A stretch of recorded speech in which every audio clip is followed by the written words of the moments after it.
మనం మాట్లాడే మాటల సందర్భాల్లో ఇలాంటి పదాలను మనం చాలా సందర్భాల్లో ఉపయోగిస్తుంటాం. తొందరపడొద్దు, నీ ఇష్టం వచ్చినట్లు చెయ్యి, ఇదిగో వస్తున్నాను, నీళ్ళు పూర్తిగా త్రాగు.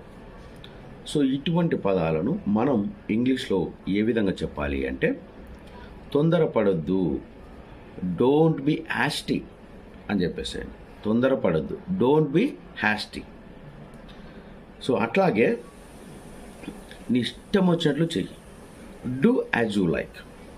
నీ ఇష్టం వచ్చినట్లు చెయ్యి, డూ యాజ్ యూ లైక్. ఇదిగో వస్తున్నాను, జస్ట్ కమింగ్. ఇదిగో వస్తున్నాను, జస్ట్ కమింగ్.